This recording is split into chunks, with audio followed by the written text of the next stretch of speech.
hear you breathe, but I can't see if you're right. Hello, j'espère que tu vas bien. Aujourd'hui, je te retrouve dans cette nouvelle vidéo pour te parler des 10 indispensables que tu devrais avoir dans ta salle de bain pour commencer à véritablement prendre soin de toi. Il est fort probable que tu aies déjà ces 10 produits, mais si ce n'est pas le cas, c'est l'occasion finalement de refaire ta trousse de bain, ta trousse beauté. Ces 10 produits sont simplement indispensables parce que c'est un peu ceux qui vont constituer ta routine de tous les jours, qu'il s'agisse de prendre soin de ton visage ou de ton corps. La première fois que tu passes par ici, je suis Perrine, je suis entrepreneur dans le secteur de la beauté et je partage sur mon compte YouTube des trouvailles que je peux faire, des conseils aussi, des suggestions en matière de soins de la peau parce que finalement, au quotidien, c'est mon métier. Je partage également ma vie de maman et ma vie d'entrepreneur. Premier produit que tu devrais absolument avoir, c'est un gel nettoyant pour ton visage.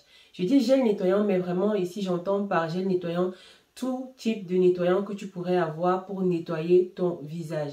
On peut avoir des barres nettoyantes, on peut avoir des mousses, on peut avoir vraiment une huile nettoyante aussi. Je te mets juste à côté la mousse que j'utilise en ce moment. Ce n'est pas le seul nettoyant que j'ai, j'en ai tellement. Et ça dépend de la saison qu'il fait, des besoins que ma peau a en ce moment.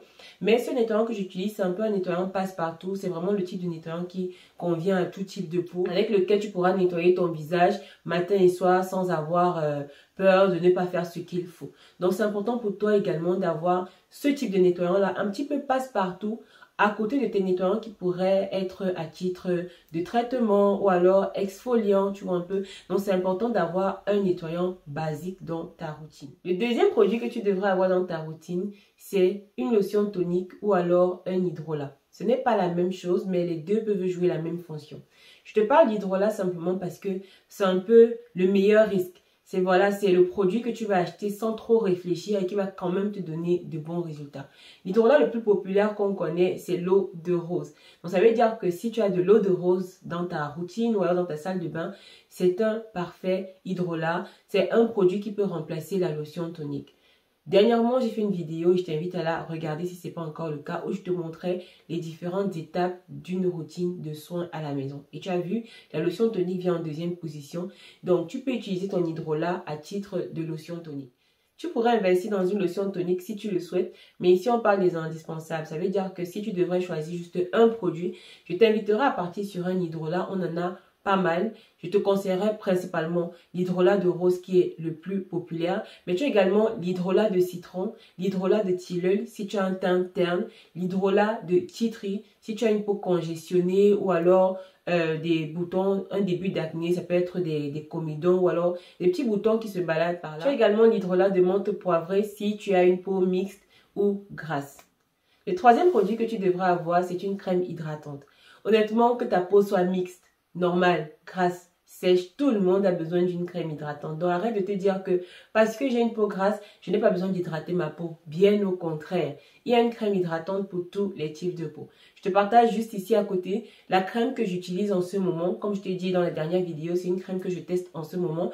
Mais j'ai également la crème de chez Mixa au céramide que j'applique sur mon visage de temps en temps. C'est vraiment le type de crème que tu peux appliquer sur ton visage et ton corps et ça passe tout à fait. Donc, investir dans une crème hydratante, ce n'est pas facultatif parce que c'est le type de produit que tu vas utiliser le matin et le soir. Donc, ne lésine pas dessus. Le quatrième produit et quatrième indispensable que tu devras avoir, c'est un écran solaire.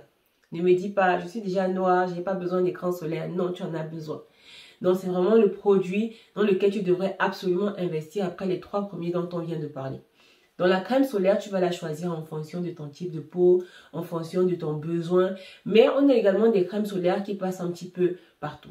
Je te mets à côté donc la crème solaire que j'utilise en ce moment, qui est une crème solaire hydratante qui ne fait pas de paquet. Moi, j'ai une peau mixte, donc je me classe dans la catégorie des peaux mixtes à grasse. Et donc, cette crème solaire-ci ne me donne pas l'impression d'avoir la peau chargée, mais me laisse la peau quand même hydratée. Il y a des personnes qui n'ont pas forcément aimé cet effet glowy, cet effet un peu huileux que cette crème laisse, mais moi j'aime bien parce que cet effet huileux, cet effet glowy là, c'est ça qui donne, ça qui montre un peu la bonne santé de la peau. Donc c'est une crème que tu peux choisir si tu as la peau normale, la peau mixte ou la peau grasse. Si tu as la peau sèche, c'est une crème qui passe aussi, mais tu devrais avant de l'utiliser avoir une bonne crème hydratante en surface ou alors avant.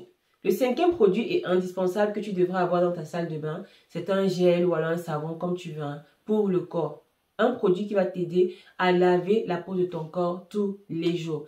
C'est encore un produit que tu peux choisir en fonction des besoins de ta peau. Mais tu as quand même des gels nettoyants pour le corps un petit peu passe-partout. Celui que moi j'utilise en ce moment est enrichi en urée. L'urée, c'est un actif hydratant et kératolytique. Donc, à 100% comme dans mon produit, l'urée est principalement hydratante. Donc, moi, j'utilise ce nettoyant-là simplement parce que dernièrement, j'ai la peau qui me démange un peu et je crois que c'est simplement parce que j'ai l'impression que c'est la peau un petit peu sèche. Moi, j'ai la peau sèche sur le corps de façon naturelle. Et donc, lorsque je choisis mon nettoyant pour le corps, je vais choisir un nettoyant qui peut me laisser une peau confortable après. Donc, ça peut être une huile nettoyante. On en trouve beaucoup. Si vous avez, forcément vous avez des pharmacies, lorsque vous allez en pharmacie, vous demandez une huile de douche, vous allez en trouver, on en a tellement. Une huile de douche, c'est pour tous les prix. Donc, soit vous investissez dans une huile de douche pour vous laver, soit vous investissez dans une crème, dans un gel, en tout cas, un produit pour vous laver le corps. Vous avez également des barres nettoyantes, donc des morceaux de savon pour vous nettoyer le corps. Un produit dont on va parler, c'est un gel pour votre hygiène intime. C'est important d'avoir un gel pour nettoyer votre zone intime. Vous allez me dire, mais j'ai déjà mon nettoyant pour mon corps, est-ce que j'en ai forcément besoin? Oui, parce que le nettoyant pour le corps n'a pas toujours un pH qui va être adapté à votre zone intime, à votre flore vaginale. Donc, c'est important d'avoir un nettoyant qui soit adapté à cette zone-là.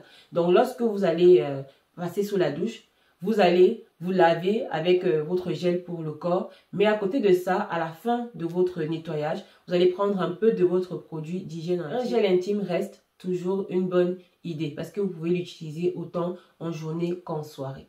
Le septième produit dont on va parler maintenant, c'est un gommage pour le corps. Vous devriez en avoir un. Les gommages pour le corps sont généralement constitués de grains, c'est soit à base de sucre, soit à base de grains d'abricot, de café ou même de sel. Peu importe celui que vous allez choisir, c'est important d'avoir un gommage pour le corps.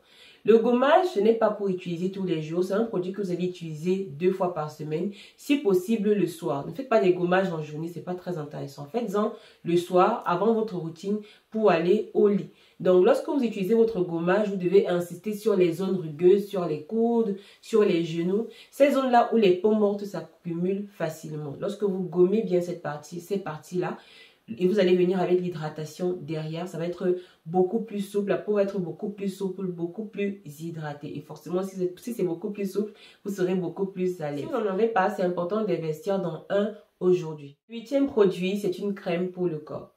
La crème pour le corps ne s'applique pas sur le visage. Peut-être vous avez déjà entendu cette assertion-là et c'est vrai, c'est vérifié.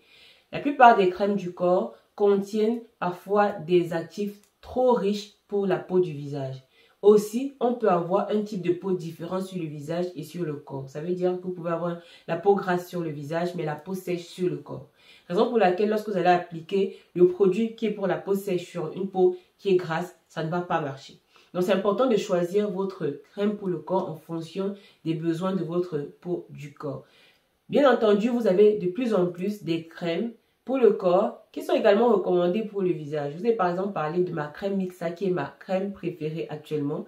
Et c'est cette crème que j'applique sur mon corps, mais je peux en appliquer sur mon visage de temps en temps. J'ai la chance de pouvoir lire les étiquettes et donc lorsque j'ai un produit en face de moi, même si c'est mentionné visage et corps et mains et tout ça, je prends la peine de vérifier que c'est effectivement le cas ou alors que ça convient à ma situation. Et donc la crème Mixa, parfois je l'applique sur mon visage et ça se passe très bien. C'est une crème également que j'ai recommandée à pas mal de clients et parfois même à des personnes de ma famille et qui me disent merci jusqu'à présent. C'est une crème qui passe aussi bien pour les adultes que pour les enfants. Mais avant-dernier produit dont on va parler, c'est l'huile pour le corps. J'en ai parlé dans une vidéo très récemment et je pense que ça vous a plutôt plu. Vous pouvez repartir sur la vidéo si vous voulez savoir un peu quelle crème, quelle huile choisir en fonction de votre type de peau. Et donc l'huile pour le corps va venir sceller l'hydratation. L'huile a vraiment la fonction de nutrition. Elle va nourrir davantage votre peau. Ça veut dire que lorsque vous aurez déjà lavé, gommé, hydraté avec votre crème, vous allez venir appliquer l'huile. Ce qui va se passer, c'est que vous allez fixer tout ce que vous venez de faire. Remarquez, lorsque vous mettez une huile après avoir fait toutes ces étapes-là, un bon nettoyage, gommage, hydratation, vous voyez votre peau est vraiment bien hydratée, elle glow, elle brille en fait. Elle brille simplement parce qu'elle est non seulement débarrassée des peaux mortes et vous l'avez rendue beaucoup plus soyeuse en appliquant des humectants, des émollients, en tout cas des actifs qui l'enrichissent. Donc, une huile pour le corps reste une bonne idée. Vous pouvez l'appliquer autant en journée qu'en soirée, mais si vous avez peur de noircir, parce que je sais qu'il y a beaucoup de personnes qui disent « Ah, l'huile me fait noircir », honnêtement, c'est vraiment un débat qui n'a pas lieu d'être, mais si vous êtes de celles qui pensent que non, ça fait noircir, ne vous forcez pas à utiliser une huile en journée, utilisez une huile plutôt en soirée avant d'aller au lit. Moi, personnellement, je l'utilise en journée et en soirée. Celle que j'utilise, c'est celle qui est dans la vidéo juste à côté, et elle me va super bien. Elle est de la marque Isen, la même marque que j'utilise, la même marque de mon gel nettoyant pour le corps. Le 10e et dernier produit que vous devriez avoir, c'est un déodorant. Oui, je sais que vous avez sûrement des parfums, des dizaines de parfums. Je sais que c'est le péché mignon de pas mal de femmes. Mais il y en a qui ont des parfums et qui n'ont pas de déo. Je trouve ça contre-productif. C'est important d'avoir un déodorant. Déodorant. Je n'ai pas parlé d'antitranspirant ou d'antiperspirant, non, vraiment. Les antitranspirants et antiperspirants, c'est vraiment pour empêcher la sudation, pour limiter la sudation et tout. Laissez vraiment vos aisselles respirer. Le déo va, on va dire, camoufler les odeurs s'il y en a, parce qu'il y a des déos quand même qui le font très très bien. Celui que moi j'utilise, c'est celui-ci. Je l'utilise depuis voilà, bientôt 6 mois et je l'aime beaucoup. Cette marque principalement s'inspire des parfums de grandes marques pour créer ses propres senteurs. Vous allez remarquer si vous utilisez ces déodorants-là que les parfums sont quand même uniques, leurs senteurs sont quand même uniques, très très prononcées. C'est pour ça que j'aime bien cette marque. Donc un déodorant, c'est important. Pas pour aller se coucher par contre.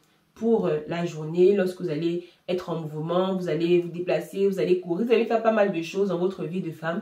C'est important de sentir bon. Mais pas seulement vous pulvérisant, vous lavant avec votre parfum, non. Appliquez-en un peu sur vos aisselles ou alors sur le tissu de votre vêtement, mais vraiment à la zone des aisselles. Vous en pulvérisez là-bas pour justement masquer les odeurs s'il y en a. En principe, les odeurs peuvent toujours apparaître. Donc, il ne faut pas tomber dans la psychose et vous dire « Ah, mais moi, j'ai pas envie de sentir et tout ». Les odeurs peuvent apparaître en fonction de pas mal de paramètres. Donc, utiliser un déodorant, c'est toujours intéressant si vous voulez masquer même les plis. Vous pouvez également investir, c'est vraiment le produit bonus, dans une brume pour le corps. Les brumes pour le corps ont des senteurs assez subtiles. Vous pouvez les appliquer à des endroits vraiment très discrets, sur le cou, sur les poignets, entre vos seins. Vous pouvez vraiment les appliquer un petit peu partout avant d'aller vous coucher. Il ne s'agit pas d'en mettre partout, d'obstruer vos pores, non. Mais vraiment d'en pulvériser juste un peu après votre douche du soir pour sentir bon en allant vous coucher. Ça reste toujours une bonne idée et vous savez forcément pourquoi. Ce sont les 10 indispensables plus 1 que tu pourras avoir dans ta salle de bain en tant que femme aujourd'hui. Dis-moi en commentaire lesquels tu as déjà. Est-ce que tu as les 10 sur 10? Est-ce que tu en as 8 sur 10? Dis-le moi en commentaire. Je te retrouve très bientôt avec le même plaisir dans une très prochaine vidéo. Bisous!